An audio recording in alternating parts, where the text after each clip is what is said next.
Hey, welcome to Vance Tried It. Today, we're going to be making some scalloped corn with ham.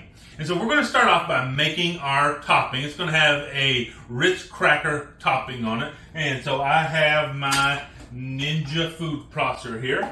And I'm going to put 20 Ritz crackers. Now, Ritz crackers comes in a lot of flavors nowadays. I'm using the garden vegetable flavor. You can use plain or you can use one of the other flavors, whatever suits your taste. So I have the Ritz crackers. And then I have here a large biscuit because I just had some biscuits left over. But you can just use a slice of bread if you'd like. But a slice of bread or a biscuit, and we're going to put that in here. I went ahead and broke it up a little bit before I put it in there. And to that, I'm going to add a quarter cup or half a stick of butter. We're going to combine that all in the food processor. And we're going to process this all up. So we will just turn it on first.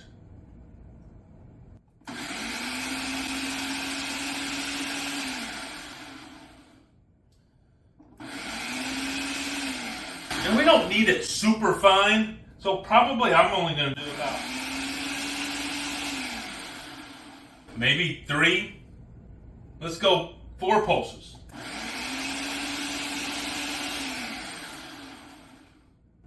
There you go. Just a rough processed topping here. Take my blades out first, and then I'm going to just put this back in the bowl it came from, just to make it easier to use down the road.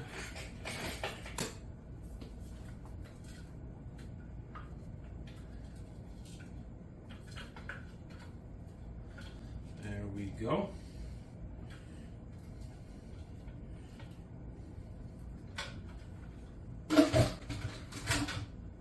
And we'll just set that off to the side for the moment. Let it sink.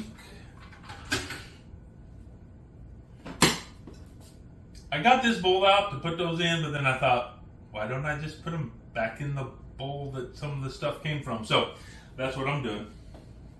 I'll just set that offside, put that back up in the counter later. Now we're actually going to start on the corn. What I have is a large pan here. We're going to turn our stove onto medium high. I have here about 6 cups of frozen corn. This corn came right out of my parents-in-law's garden, and it is very good corn. But if you don't have people, or you don't yourself plant a garden and grow corn, then you can certainly buy some from the store, and that's going to be perfectly fine. So we're going to put those 6 cups of frozen corn in there. What I have here is 1 3/4 cups of buttermilk, but you could certainly use half and half.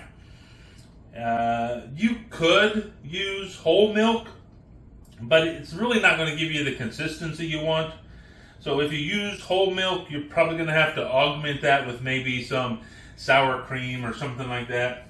I would really suggest either using the buttermilk or the half and half. That's really going to be what you are going to get the best results with. Let's put that over there. And to that I'm going to add, I just have about 3 jalapenos. And you can certainly leave the jalapenos out. You can substitute them for bell peppers if you want, but you don't need any of that actually in order to make this dish. But what we're going to do is we're just going to get this up to a boil.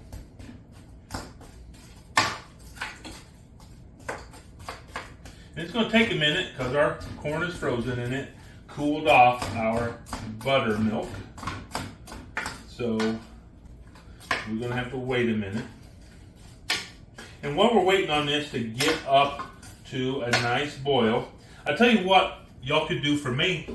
you could go down in the comments, leave a comment. Tell me, what is your favorite side dish? Now, we're going to be making this as a meal today, but you could leave out the last two ingredients I'm going to put in here, which is going to be ham and cheese.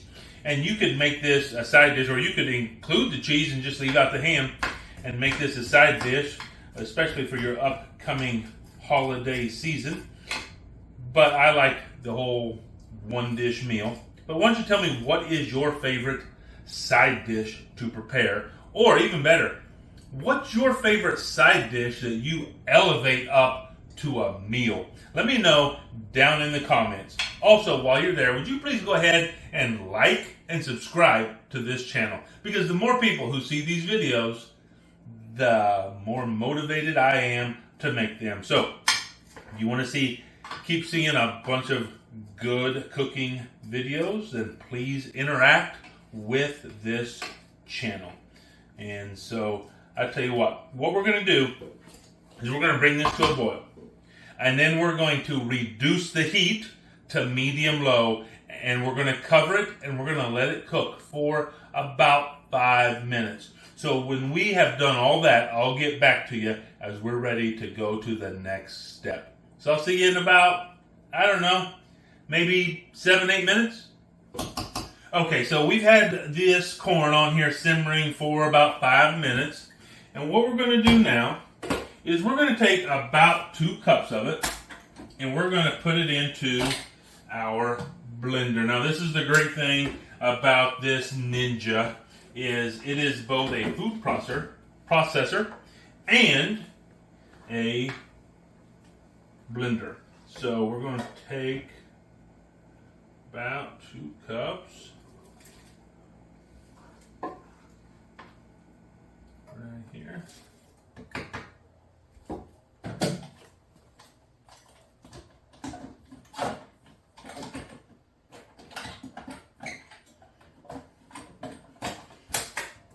Go. And now, just like before, we're going to turn it on, and we're just going to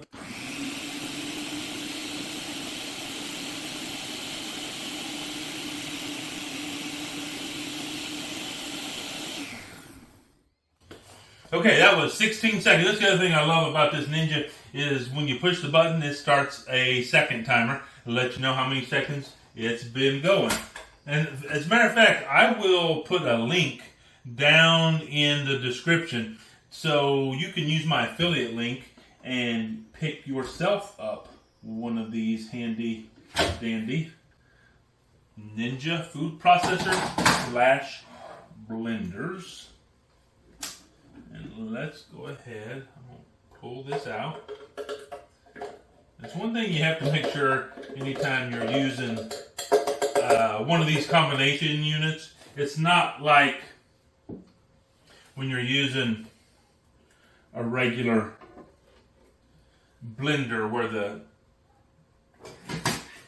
blades are permanently attached in there, because these blades are interchangeable and has several different blades. You can use metal blades, you can use the plastic blades, so depending on what you're doing, you can change out the blades in both the food processor and the blender.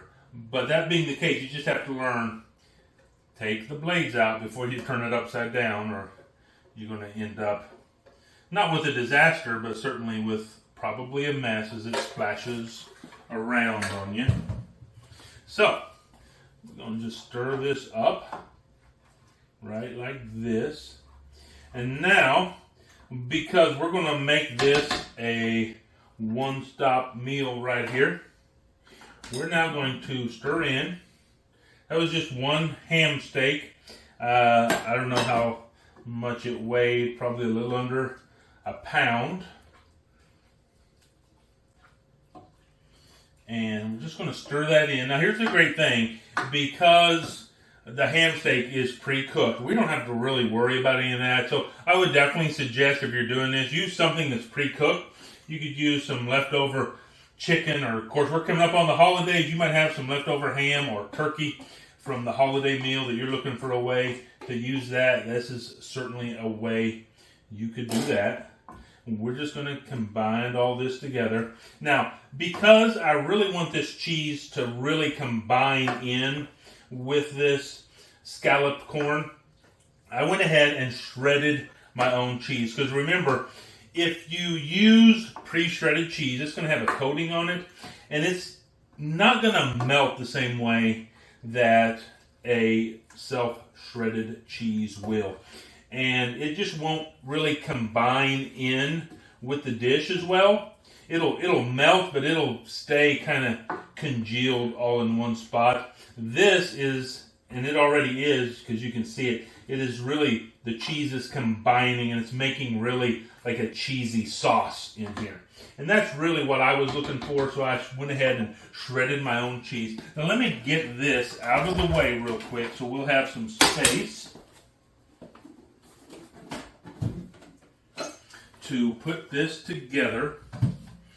So what I have here is just your standard size casserole dish. I did spray this with some avocado oil. And so I'm now just going to put this corn and jalapeno and ham and cheese mixture right in here. Just like this.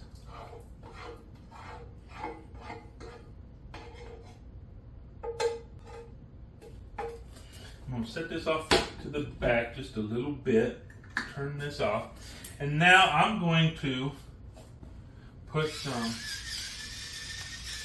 pepper.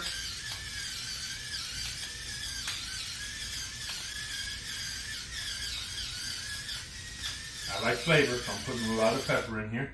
Pepper, and I'm going to salt it.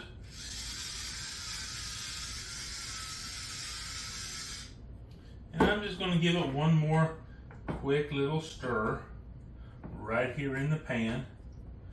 Just make sure everything is really combined really well. Get that salt and pepper mixed in there. Just like that. Make sure it's nice and leveled out. And now I'm just going to take this Ritz cracker and biscuit mixture. I'm just going to spread it evenly along here. You can spread it out of the bowl, but if you do it with your hand, it is going to get you just a little more control over where you're putting everything. And I just like it better that way. That way I don't have as many bare spots that I have to deal with after I'm done putting it on there. And so that is all on there. And we're now just going to pop this in the oven, and it's going to be in there because everything in here, remember, is already fully cooked. So we're just going to put it in the 450 degree oven for about 7 to 10 minutes. So let's get it in there, get it cooked, and then we'll come back and see what it tastes like.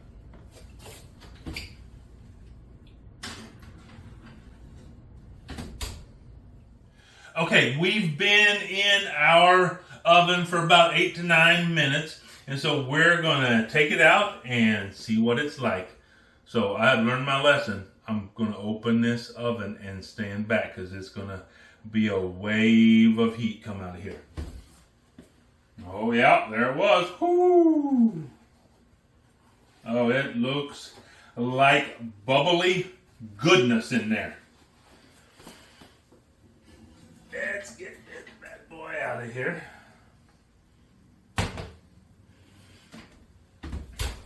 So we have a nice crispy top. We have a bubbly and boiling corn mixture in here.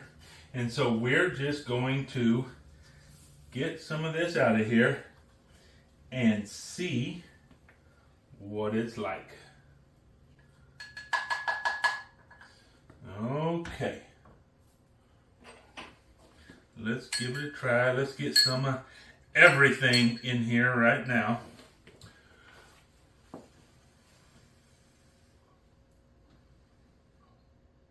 All right, here we go. You ready?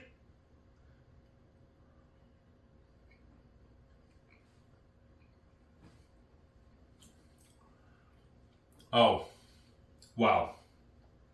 This is delicious. I mean, the corn taste is so wonderful. And blending that bit of corn in there just gives it that creaminess, that extra creaminess, even beyond that buttermilk. The ham just goes well with it. And that crispy topping, that just sets it all off with some texture and some flavor. Hey, look, this is a great meal. It would be great as a side dish. Just leave the ham off probably, but a great side dish for Thanksgiving or Christmas or whatever you're making side dishes for. But really the bottom line is, I tried it, and you should too.